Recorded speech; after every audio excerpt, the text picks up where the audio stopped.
Hello foodies, ఎలా ఉన్నారు అందరూ? I'm Kavitha, I'm also foodie.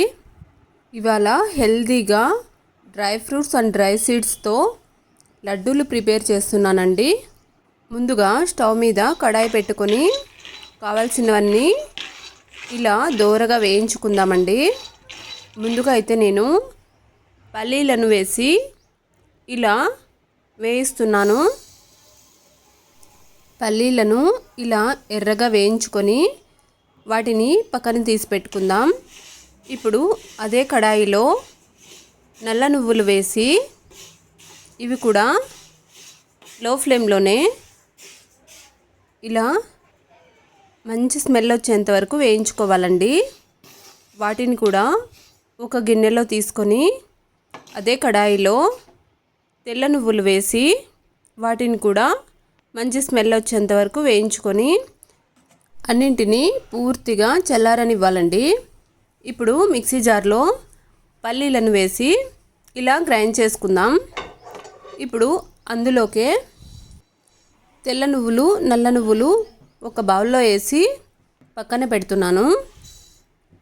ఇప్పుడు అదే కడాయిలో చియా సీడ్స్ కొన్ని, అంటే ఒక 2 టేబుల్ స్పూన్స్ అండి, వాటిని కూడా ఇలా మంచిగా ఫ్రై చేస్తున్నాను.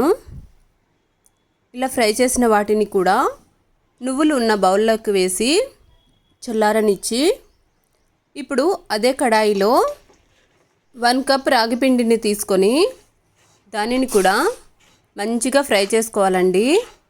స్టవ్ను లో ఫ్లేమ్లోనే ఉంచి ఇలా ఫ్రై చేసుకున్న తర్వాత స్టవ్ ఆఫ్ చేసుకొని ముందుగా గ్రైండ్ చేసి పెట్టుకున్నాం కదా పల్లీల పొడిని ఇందులోకి వేసి ఒకసారి బాగా కలుపుకుందాం. ఇలా బాగా కలుపుకున్న తర్వాత ఆలోపు బెల్లంని ఒక గిన్నెలో వేసి కాసింత వాటర్ వేసి ఇలా లైట్ తీగపాకం వచ్చేంత వరకు ఉడికించుకొని స్టవ్ ఆఫ్ చేసుకుందామండి. ఇప్పుడు అదే మిక్సీ జార్లోకి చల్లార్చి పెట్టుకున్న నువ్వులు, చియా సీడ్స్, నల్ల నువ్వులు అన్నింటినీ వేసి ఇంకొకసారి బరకగా గ్రైండ్ చేసుకుందాం. ఇలా గ్రైండ్ చేసుకున్న వాటిని కూడా ముందుగా వేసిన కడాయిలోకి వేసి బాగా కలుపుకోవాలండి. ఈ పిండి మొత్తం పూర్తిగా కలిసిపోయేలాగా బాగా కలుపుకొని కాసిన్ని నువ్వులు, తెల్ల నువ్వులు, నల్ల నువ్వులు పైన చల్లుకుందాం. ఇప్పుడు ముందుగా బెల్లం వాటర్ని ప్రిపేర్ చేసుకున్నాం కదా, చల్లారినాక బెల్లం వాటర్ని ఒక స్ట్రైనర్ తీసుకొని ఈ పిండిలోకి వడపోసుకుందాం. ఇలా కొంచెం కొంచెంగా వేసుకుంటూ బాగా కలిపి ఒక్కొక్కటిగా లడ్డూలు చుట్టుకుందామండి. ఇలా బాగా కలుపుకోవాలి, లేదంటే లడ్డు చుట్టుకోవడానికి సరిగ్గా రాదు.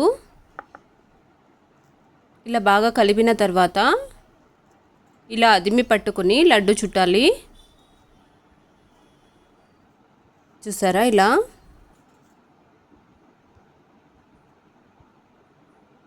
ఇలానే అన్నింటినీ ఒక్కొక్కటిగా లడ్డు చుట్టుకుందాం. ఇక్కడ బెల్లం వాటర్ తక్కువ అయింది అనిపిస్తే మీరు ఇంకొంచెం వేసుకొని లడ్డు చుట్టుకోవాలి. నేనైతే కొంచెం కొంచెంగా బెల్లం వాటర్ని వేసి ఇలా అన్నింటినీ లడ్డుల్లా చుట్టుకున్నాను అన్నమాట. వీటిని కాసేపు చల్లార్చుకొని ఎయిర్ కంటైనర్ బాక్స్లో స్టోర్ చేసుకోవచ్చు. ఇవి అయితే మనకు నెల రోజుల పైన నిల్వ ఉంటాయండి. అండ్ చాలా హెల్దీ కూడా. ఎలా ఉన్నాయి?